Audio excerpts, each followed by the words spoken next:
നമസ്കാരം. ഡൽഹിയിൽ ജനങ്ങൾ ഏറ്റവും കൂടുതൽ അഭിമുഖീകരിക്കുന്ന ഒരു പ്രധാന പ്രശ്നങ്ങളിലൊന്നാണ് വായു മലിനീകരണം. തെരഞ്ഞെടുപ്പ് നടക്കുന്ന സമയത്ത് ബിജെപിയുടെ പ്രകടന പത്രികയിൽ ഉണ്ടായിരുന്ന ഒരു പ്രധാന വാഗ്ദാനമാണ് ബിജെപി അധികാരത്തിൽ വന്നാൽ വായു മലിനീകരണത്തിൽ ഒരു പരിഹാരം കണ്ടെത്തുമെന്നത്. കാരണം ദീപാവലി കഴിഞ്ഞാൽ പിന്നെ ആഴ്ചകളോളം സ്കൂളുകളും ഓഫീസുകൾക്കുമൊക്കെ ഒരു അവധി കൊടുക്കേണ്ട ഒരു അവസ്ഥയിലേക്ക് ഡൽഹി മാറാറുണ്ട്.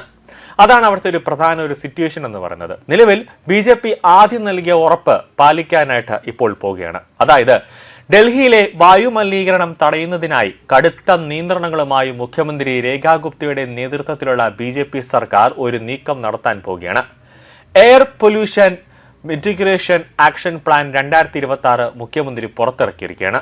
മലിനീകരണ സർട്ടിഫിക്കറ്റ് ഇല്ലാത്ത വാഹനങ്ങൾക്ക് ഇന്ധനം നൽകില്ല എന്നത് ഉൾപ്പെടെയുള്ള ജനങ്ങളെ നേരിട്ട് ബാധിക്കുന്ന കർശന നിർദ്ദേശങ്ങളാണ് പദ്ധതിയിലുള്ളത്.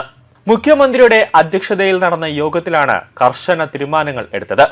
മലിനീകരണ നിയന്ത്രണത്തിൽ വിട്ടുവീഴ്ച ഇല്ലെന്ന് വ്യക്തമാക്കിയ മുഖ്യമന്ത്രി നോ PUC നോ ഫ്യൂവൽ നിയമം ഡിജിറ്റൽ ക്യാമറകളുടെ സഹായത്തോടെ കർശനമായി നടപ്പിലാക്കുമെന്ന് അറിയിച്ചിരിക്കുകയാണ്. ഇതിനു പുറമെ നവംബർ 1 മുതൽ BS6 മാനദണ്ഡങ്ങൾ പാലിക്കാത്ത ചരക്ക് വാഹനങ്ങൾക്ക് ഡൽഹിയിലേക്ക് പ്രവേശനം ഉണ്ടായിരിക്കുന്നതല്ല. CNG ഇലക്ട്രിക് വാഹനങ്ങൾക്ക് മാത്രമായിരിക്കും ഇളവ് ബാധകമാകുന്നത്.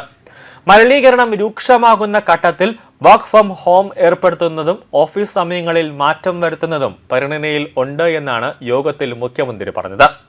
മറ്റ് പദ്ധതികളും മുഖ്യമന്ത്രിയുടെ യോഗത്തിൽ തീരുമാനമായിട്ടുണ്ട്.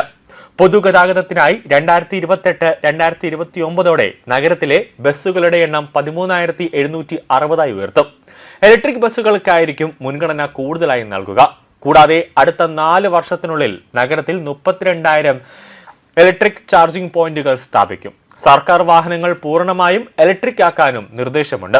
നിർമ്മാണത്തിന്റെ പ്രവർത്തനങ്ങൾ നിരീക്ഷിക്കാൻ ആർട്ടിഫിഷ്യൽ ഇന്റലിജൻസ് അധിഷ്ഠിത പോർട്ടൽ സജ്ജമാക്കാനും പദ്ധതിയുണ്ട്. മലിനീകരണം നിരീക്ഷിക്കാൻ വാഴതലത്തിൽ വായു രക്ഷക് ടീമുകളെ വിന്യസിക്കും. പരാതികൾ അറിയിക്കാൻ 311 പ്ലാറ്റ്ഫോം പരിഷ്കരിക്കും. കൂടാതെ ഒരു സെൻട്രലൈസ്ഡ് ഗ്രീൻ വാർ റൂം കൂടാതെ ഇന്റഗ്രേറ്റഡ് കമാൻഡ് സെന്ററുകളും സ്ഥാപിക്കാനും തീരുമാനമായിട്ടുണ്ട്. ഈ വർഷം 70 ലക്ഷം മരങ്ങൾ നടാനാണ് സർക്കാർ ലക്ഷ്യമിടുന്നത്. മുഖ്യമന്ത്രിയുടെ അധ്യക്ഷതയിൽ നടന്ന യോഗത്തിലാണ് ക്യാബിനറ്റ് മന്ത്രിമാരായ പ്രവേശ് സാഹിബ് സിംഗ്, മജീന്ദർ സിംഗ് സിൻഹ, പങ്കജ് കുമാർ സിംഗ് എന്നിവരും ചീഫ് സെക്രട്ടറി രാജീവ് വർമ്മയും പങ്കെടുത്തു. വായു മലിനീകരണം തടയുന്നത് സർക്കാരിന്റെ നയപരമായ ബാധ്യതയാണെന്നും ലംഘിക്കുന്നവർക്കെതിരെ കർശനമായ നടപടി ഉണ്ടാകുമെന്നും മുഖ്യമന്ത്രി മുന്നറിയിപ്പ് നൽകിയിട്ടുണ്ട്.